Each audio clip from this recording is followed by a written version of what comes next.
Assalamualaikum warahmatullahi wabarakatuh. Waalaikumsalam warahmatullahi wabarakatuh. Baik, selamat pagi teman-teman semuanya. Pagi. Jadi pada kesempatan kali ini kami dari kelompok 2. Pada kesempatan kali ini kami akan memaparkan hasil diskusi kami mengenai analisis lagu Tikus-Tikus Kantor.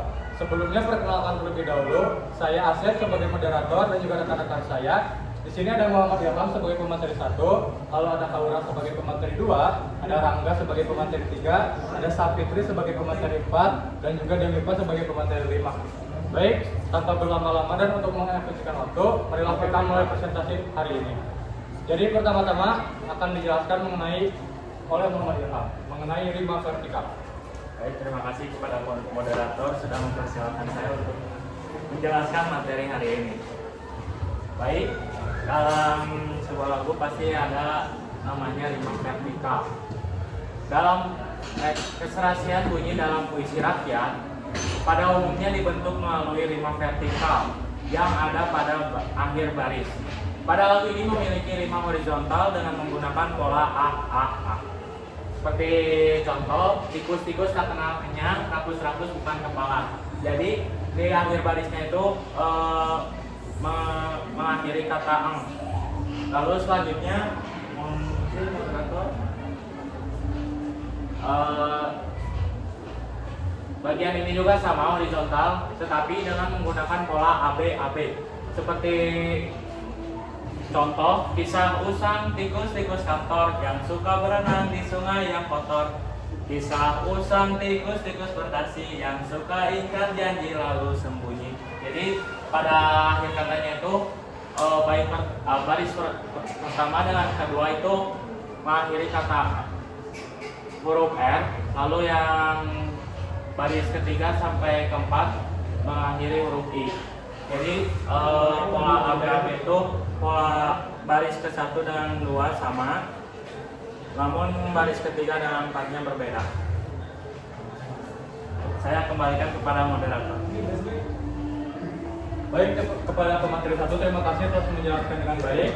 Kita lanjut mengenai diksi dan imaji yang akan dijelaskan oleh pemateri 2 yaitu Haura. Kepada Haura dipersilakan.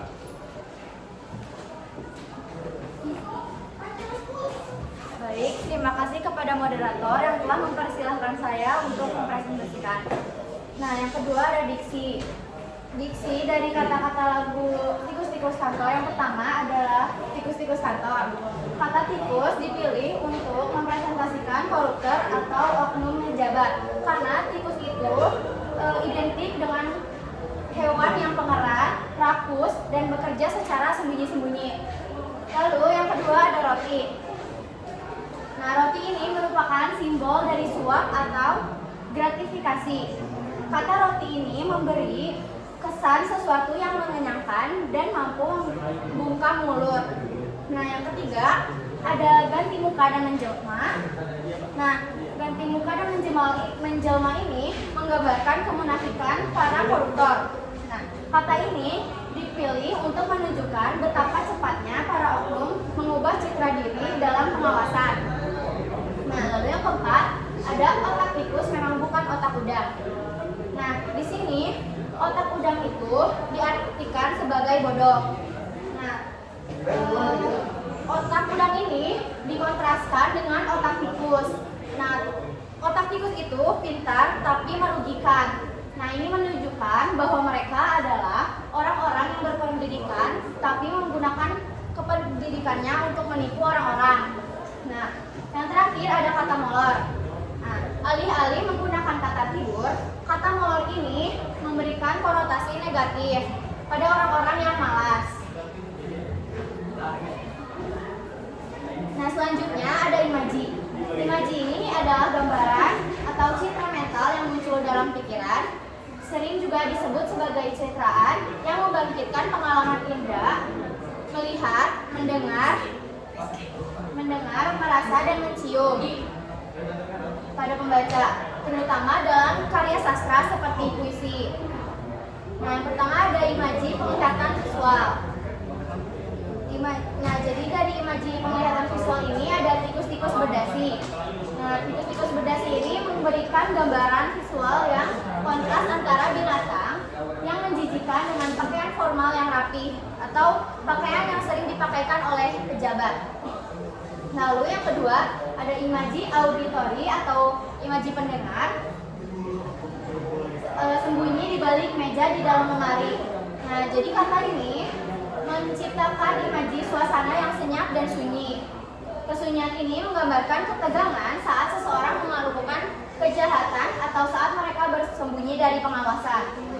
Yang ketiga ada imaji gerak atau kinestik. Nah, imaji ini salah satu kalimatnya adalah berenang di sungai yang kotor.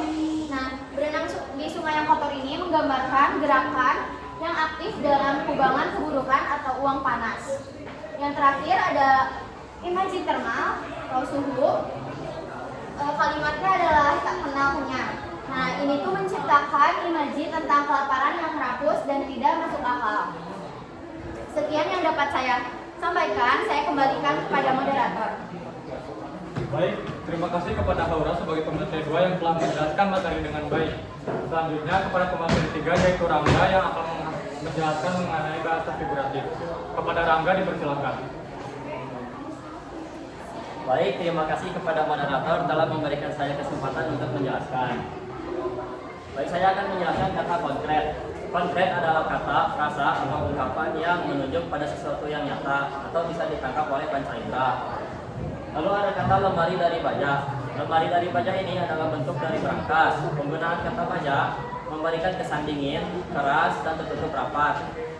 Sekaligus menjelaskan apa yang ada di dalamnya dijaga dengan sangat ketat agar tidak ketahuan. Lalu ada kata roti. Roti adalah benda konkret yang bisa dimakan. Menggunakan kata roti untuk menggambarkan suap, memberikan kesan bahwa si penegak hukum atau si kucing bisa ditindakan hanya dengan urusan perut atau imbalan yang sifatnya mengenyangkan sementara. Lalu ada kata sungai yang kotor. Ini mengkonkretkan dunia hitam atau lingkungan korup. Baik, selanjutnya ada bahasa figuratif atau gaya bahasa. Di sini ada majas metafora, tikus-tikus kantor dan tikus berdasi, metafora untuk para koruptor atau pejabat yang rakus. Lalu ada majas sinilek, segera menjelma bagai tak tercela, menggunakan kata hubung bagai untuk membandingkan perubahan perilaku koruptor yang tiba-tiba berakting suci saat ada pemeriksaan. Majas personifikasi, cerdik licik, tikus bertingkah tengik, memberikan atribut sifat moral, manusia, licik, tengik, kepada tikus untuk menggambarkan perilaku pejabat yang tidak terpuji. Baik, kepada moderator saya kembalikan. Baik, terima kasih kepada Rangga sebagai pemateri 3 yang telah menjelaskan materi dengan cukup baik. Selanjutnya kepada pemateri keempat yaitu Safitri yang akan menjelaskan mengenai tipografi dan juga tema. Kepada Safitri dipersilakan. Baik, terima kasih kepada moderator yang telah mempersilahkan saya untuk memaparkan materi. Di sini saya akan menjelaskan tipografi. Tipografi ini menunjukkan susunan puisi yang berbeda dengan karya sastra lainnya, yakni prosa dan drama. Lirik ini terbagi menjadi bait-bait pendek yang terdiri dari 4 baris atau disebut dengan kuatrai, memberikan ritme yang berulang, teratur, sehingga mirip dengan sajak anak-anak dan tabel. Lalu ada bagian yang diulang atau disebut chorus atau refrain pada bagian tengah dan akhir. Liriknya yaitu tikus-tikus tak kenal kenyang, kucing datang, tikus menghilang. Secara visual, pengulangan ini berfungsi sebagai penegas atau kesimpulan utama. Selanjutnya, ada unsur batin. Unsur batin puisi adalah aspek-aspek yang berkaitan dengan makna, perasaan, nilai dalam sebuah puisi.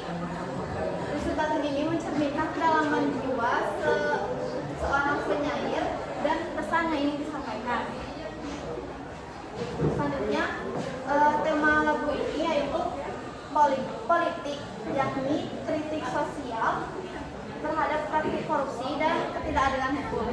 Baik, terima kasih. Sekian dari saya kembalikan kepada moderator. Baik, terima kasih kepada Sapitri sebagai pemateri 4 yang telah menjelaskan materi dengan cukup baik. Selanjutnya ada penampilan terakhir dari pemateri kelima yaitu Dewifa yang akan menjelaskan. Silahkan kepada Dewifa, dipersilakan.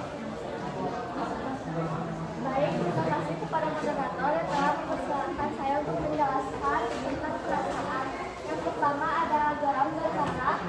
Itu adalah emosi yang paling mendasar. Penulis merasa sangat berat melihat kesalahan pejabat.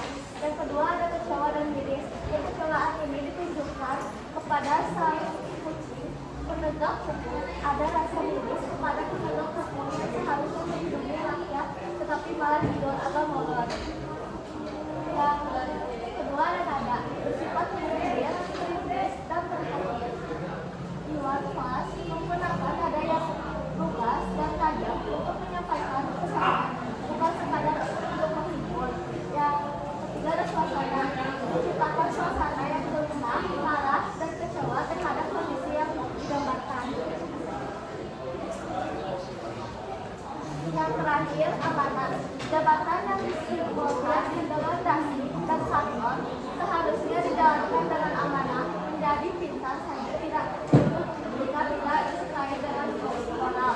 Jangan menjadi pintar hanya untuk menipu, karena kepintaran tanpa nurani hanya akan merugikan orang banyak. Sekian dari saya kembalikan lagi kepada Bapak. Baik, terima kasih kepada semua materi yang telah menjelaskan materi dengan baik. Demikianlah presentasi dari kami. Semoga apa yang kami paparkan bisa bermanfaat untuk kami pribadi dan juga teman-teman semuanya. Terima kasih atas perhatiannya. Wassalamualaikum warahmatullahi wabarakatuh. Waalaikumsalam warahmatullahi wabarakatuh.